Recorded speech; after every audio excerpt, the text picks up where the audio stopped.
Assalamualaikum warahmatullahi wabarakatuh. Masih bersama kami Sukamto Sastro di Meja Channel.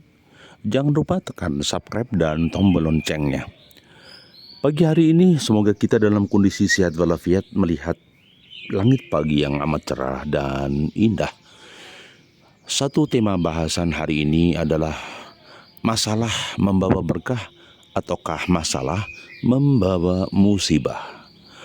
Sebuah masalah pasti hadir di sekitar kita, melilit kehidupan kita, melilit pekerjaan kita, dan kadangkala membuat kita terhempas tidak berdaya, dan kadangkala membuat kita terpuruk tidak bisa bangkit.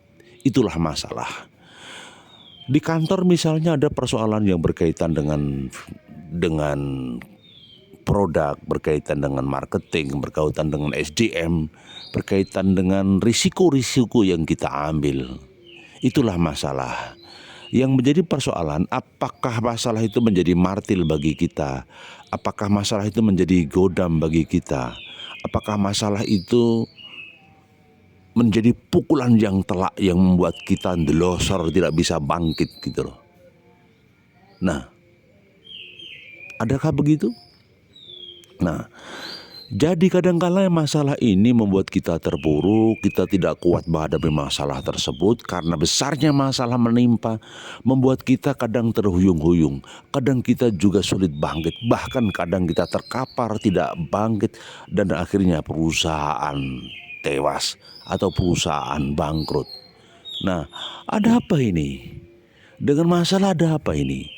Apakah kita secara teknis kita kurang perencanaan yang matang, kita kurang kerja keras, kita terlalu enjoy, kita terlalu loss, itu menjadi masalah. Nah, idealnya sebenarnya masalah itu tidak terjadi kalau kita mencoba mencermati kehidupan ini, kita mencermati semua pekerjaan dengan teliti dan detail. Ya, dengan teliti dan detail. Karena ada hukum kausalitas di alam ini. Siapa yang bersungguh-sungguh pasti hasilnya maksimal, manjada wajada. Tetapi kadangkala mungkin kemalasan kita, mungkin situasi dan kondisi itu yang membuat kita kadangkala tidak bisa bekerja optimal atau maksimal. Kadang kita masuk pada fase nyaman, aman. Fase nyaman tersebutlah yang kadang menghancurkan seseorang. Fase nyaman itulah yang membuat kita terlena. Fase nyaman itulah yang membuat kita terpuruk di dasar persoalan, bahkan terhempas dalam masalah yang besar. Kenyamanan. Tapi beda ketika hidup kita bersikap dinamis, ya tidak terlalu nyaman-nyaman amat, tapi dinamis. Maka hidup ini akan terus bergerak, maka hidup ini akan terus berjalan apa adanya. Hidup ini akan mengikuti rel kehidupan yang nyata. Hidup ini akan berjalan dengan eksis begitu. Ya. Tapi sekali lagi, kalau kita membiarkan hidup terlalu nyaman dalam kesendirian, dalam hip hop, maka yang terjadi kita mudah terpuruk. Karena apa? Satu, kita kurang waspada. Dua, kita gerasa gerusu. Tiga, kita terlalu santai bro. Tidak melakukan penelitian, tidak melakukan pengawasan melekat. Kita terlalu santai bro. Sehingga yang terjadi apa? Yang terjadi mudah patah, mudah dihancurkan, mudah dijebol gitu. Itu yang terjadi. Nah, bagaimana dengan masalah tersebut? Apakah mensikapi masalah itu menjadi musibah? Nah, mindset kita sederhana. Bagaimana masalah itu tidak membawa pada musibah yang besar, tetapi masalah itu membuat kita menjadi cerdas. Kemudian kita dididik dengan persoalan itu untuk membuat solusi. Karena sesuatu yang besar itu kadangkala bangkit dari kesalahan. Sesuatu yang besar itu muncul dari kekeliruan kecil. Tetapi kata kuncinya, kamu jangan terpuruk pada kekeliruan tersebut. Kamu jangan terpuruk kepada kesalahan tersebut. Kamu jangan terpuruk kepada kehancuran tersebut. Segera bangkit, dan harus bangkit. Nah, kemudian setelah bangkit lagi, siapkan prima dinamika. Maksudnya gimana? Ya dinamika yang prima, dinamika yang kuat, yang bakoh gitu loh. Setelah jiwa pikiran kita ditata, mindset kita bakoh, oke, kita pelajari dulu. Kenapa ini bisa terjadi? Kenapa rugi? Penyebabnya di mana ruginya? Kenapa dijebol orang? Kenapa ini? Kemudian kenapa kita kalah bersaing? Apa faktornya? Coba kita cermati, apakah produk kita siap bersaing? Apakah SDM kita sudah militansinya tinggi?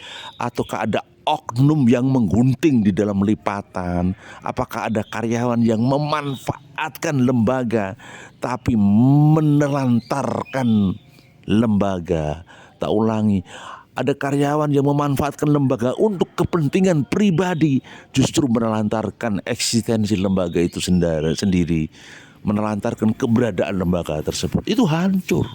Nah, apalagi itu yang kita urai satu persatu, itu yang kita lihat satu persatu, itu yang kita buat bingkainya satu persatu.